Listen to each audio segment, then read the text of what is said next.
meati naraka kabda galata anarra kabda galata meati naraka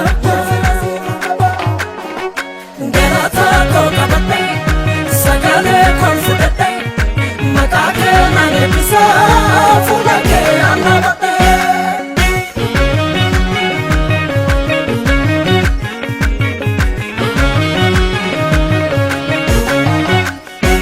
ket lubu kotti jabetu ara galfachise gadi sababa ket yesus ko anam bokochise ole randu arra safera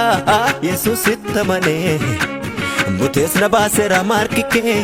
bines na nyaane iga ket lubu kotti jabetu ara galfachise gadi sababa ket yesus ko anam bokochise ole randu arra safera yesus ittamane mutes na basera markike bines na nyaane gofta kana olfate anas mitire otu sintane anojirare ichake tarke bido chabako merkana era mama fayunko silgalaniko kabda galata anarra kabda galata meati naraka kabda galata anarra kabda galata meati naraka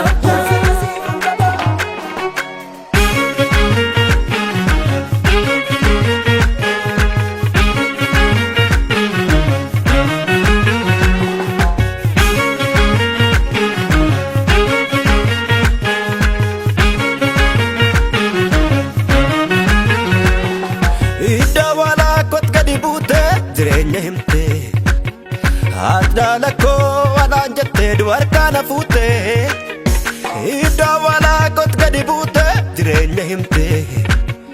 adalako ananjette duarkana fute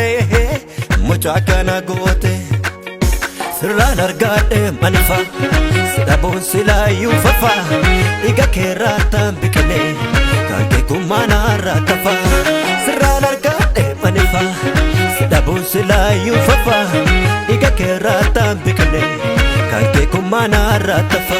nafa kanakas akumaketi akumaketi nama kanako araraketi ararake muda ko kanokse ayana keti ayana ke Jesus Jesus Jesus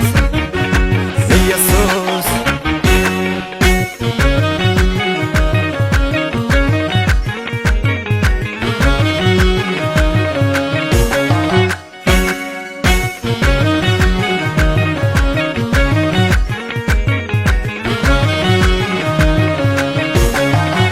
sagaleke twanangoftako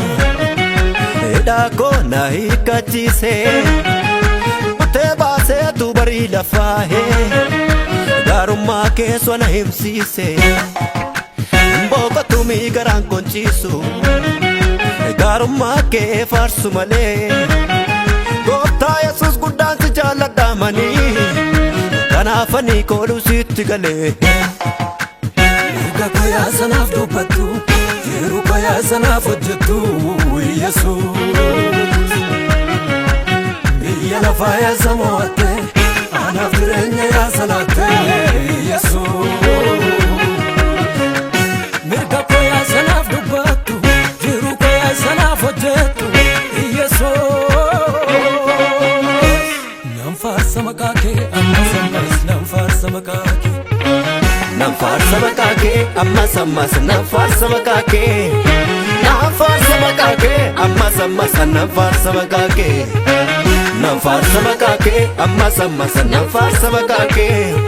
nam farsa makake ammas nam farsa makake kabda galata